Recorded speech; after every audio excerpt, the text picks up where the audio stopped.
प्रश्न पूछना ज्ञान प्राप्त करने की सबसे महत्वपूर्ण विधा है। प्रश्न और उसका उत्तर किसी भी क्षेत्र में प्रगतिशीलता का आधार है। विज्ञान का तो पूरा अस्तित्व ही प्रश्न आधारित है। कल्पना कीजिए यदि न्यूटन के सिर पर गिरने वाले सेब के बारे में न्यूटन ने स्वयं से न पूछा होता कि ये सेब आखिर ऊपर से नीचे ही क्यों गिरा, तो क्या आज हम गुरुत्वाकर्षण को समझ पाते? शायद नहीं, क्योंकि प्रश्न न पूछने से तब ना तो न्यूटन में भीतर की जिज्ञासा जागी होती और ना ही वे समाधान के लिए उस प्रश्न का उत्तर खोजने में गुरुत्वाकर्षण की इतनी बड़ी खोज कर पाते। हमारी भारतीय ज्ञान पद्धति में प्राचीन काल से ही शास्त्रार्थ की परंपरा रही है, जो प्रश्न पूछने की इसी प्रणाली पर आधारित है। राष्ट्रीय शिक्षा नीति 2020 में विद्यार्थियों के लिए रटंत शिक्षा की जगह समझ, तार्किकता और रचनात्मकता पर जोर दिया गया है। वर्तमान शिक्षा पद्धति में विद्यार्थियों के मिनिमम लेवल ऑफ लर्निंग एवं पीसा जैसे अंतर्राष्ट्रीय मानकों का विशेष ध्यान रखते हुए स्कूलों में CCLE की गतिविधियां संचालित की जा रही हैं। बच्चों को खुद सीखने की ललक पैदा करने का ये एक बहुत सरल और आसान माध्यम होता है। और जो बच्चे क्विजिंग में इंटरेस्टेड होते हैं, बहुत बार ये कहा जाता है कि साहब ये तो ट्रिविया है, छोटी छोटी चीज़ें हैं, इसकी क्या आवश्यकता है। लेकिन इस बहाने वो दो चीज़ें सीखते हैं। एक तो एक हर चीज़ में क्यूरियोसिटी उनके अंदर पैदा होती है, दूसरा छोटी इन्फॉर्मेशन को दिमाग में स्टोर करने का एक स्किल पैदा होता है, जो कि आज के ज़माने में बहुत इम्पॉर्टेंट है, क्योंकि बहुत एक वाइड रेंजिंग अब हमारे जीवन हो गया है। तो कब कौन सी इन्फॉर्मेशन काम आ जाए ये हमें नहीं पता रहेगा। वर्तमान दौर में प्रश्नोत्तरी कौशल सिर्फ ज्ञान हासिल करने या संवाद का माध्यम ही नहीं, बल्कि प्रसिद्धि और पुरस्कार प्राप्त करने का जरिया भी बन चुका है। टेलीविजन पर प्रसारित होने वाले कौन बनेगा करोड़पति जैसे कार्यक्रम इसी तरह के प्रश्न मंच हैं, जो प्रतिभागियों को धनराशि के साथ ही शोहरत भी दिला रहे हैं। लेकिन यहाँ हम विद्यार्थियों के लिए प्रश्नोत्तरी गतिविधि के द्वारा रातों रात प्रसिद्धि पाने या धन अर्जित करने की बात नहीं कर रहे, बल्कि यहाँ हम बात कर रहे हैं विद्यार्थियों के भीतर प्रश्नोत्तरी कौशल के विकास करने की, प्रश्नोत्तरी के माध्यम से ज्ञान हासिल करने की, उन्हें रटंत शिक्षा की जगह उद्देश्यपरक शिक्षा से जोड़ने की, विद्यार्थियों को पारंपरिक शिक्षण पद्धति से इतर रोचक व व्यावहारिक शिक्षा देने के उद्देश्य से सतत एवं व्यापक अधिगम मूल्यांकन शिक्षण पद्धति के तहत माह के तीसरे शनिवार को प्रश्नोत्तरी कौशल से संबंधित गतिविधि संचालित की जाती है। ये गतिविधि विद्यार्थियों को सीखने में रुचि जगाती है, उनमें आवश्यक शोध का गुण विकसित करती है।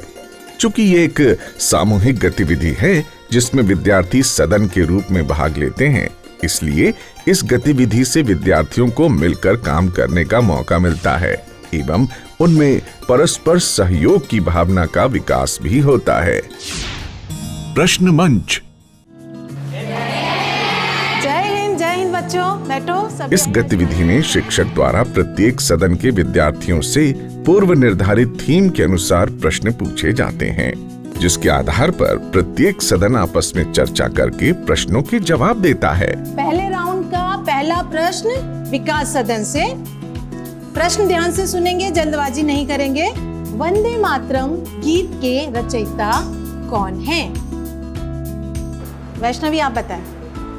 वंदे मातरम गीत के रचयिता बंकिम चंद्र चट्टोपाध्याय जी थे। बहुत सही, बिल्कुल सही उत्तर। विकास ने प्रथम राउंड में ही विकास कर लिया। इस गतिविधि से विद्यार्थियों में नए नए विषयों को जानने समझने की इच्छा जागृत होती है एवं उनमें टीम भावना के गुणों का विकास भी होता है। अदला बदली। इस गतिविधि में विद्यार्थी समूहों में विभाजित होते हैं, जिसमें एक समूह प्रश्न करता है तो दूसरा समूह उसका उत्तर देता है। अब मैं आमंत्रित करती हूँ विकास सदन को कि यहाँ से आके कोई पर्ची उठाए। यही प्रक्रिया अन्य समूहों में भी दोहराई जाती है। इस गतिविधि के माध्यम से विद्यार्थियों के अंदर सहयोग की भावना, स्वस्थ प्रतिस्पर्धा, प्रश्न पूछने की कला, कलात्मक सोच और चिंतनशीलता जैसे कौशलों का विकास होता है। चित्र पहेली। पहेली सवाल करने की एक अनूठी गतिविधि है जो विद्यार्थी की तार्किक क्षमता को बढ़ाती है। पहेलियों के जरिए बच्चों में न केवल मानसिक क्षमता का विकास होता है, वो उन्हें विषय वस्तुओं को गहराई से सोचने पर भी मजबूर करती हैं। इस गतिविधि में 2 सदनों से एक विद्यार्थी को बुलाया जाता है। एक विद्यार्थी शिक्षक द्वारा दिए गए चित्र को बिना देखे अपने सर के ऊपर लगाता है और दूसरा विद्यार्थी उस चित्र को देखकर बिना बोले अभिनय या संकेतों के माध्यम से पहले विद्यार्थी को चित्र के बारे में बताने का प्रयास करता है। इस गतिविधि में चूंकि दोनों सदनों को अंक दिए जाते हैं और अंकों की प्राप्ति एक दूसरे के सहयोग और विश्वास से ही संभव है, इसलिए इसमें विद्यार्थी सामूहिक सहयोग और तार्किक क्षमता का कौशल सीखते हैं। संख्यात्मक अभियोग्यता एवं तार्किक क्षमता। आज के समय में IAS, गेट, कैट जैसे प्रतियोगी परीक्षाओं में एप्टीट्यूड टेस्ट एक महत्वपूर्ण पायदान है जिसे बिना तैयारी के पार नहीं किया जा सकता। इसीलिए प्रारंभ से ही हमें ऐसी तैयारी करवाना है जिससे विद्यार्थी भविष्य में इस तरह के टेस्ट को आसानी से पार कर सकें। इस गतिविधि के अंतर्गत शिक्षक द्वारा विद्यार्थियों की तार्किक क्षमता का टेस्ट लिया जाता है, जिसमें उनसे ऐसी गतिविधियां कराई जाती हैं जिसमें वे अपनी तर्क शक्ति का प्रयोग कर सकें। इस गतिविधि के अंतर्गत विद्यार्थियों से संख्या आधारित प्रश्न पूछे जाते हैं, जैसे संख्याओं में संबंध, संख्याओं का विस्तार, छोटी बड़ी संख्या आदि। इस गतिविधि से विद्यार्थी की तार्किक क्षमता बढ़ती है एवं उनकी गणित आधारित समझ का विकास होता है।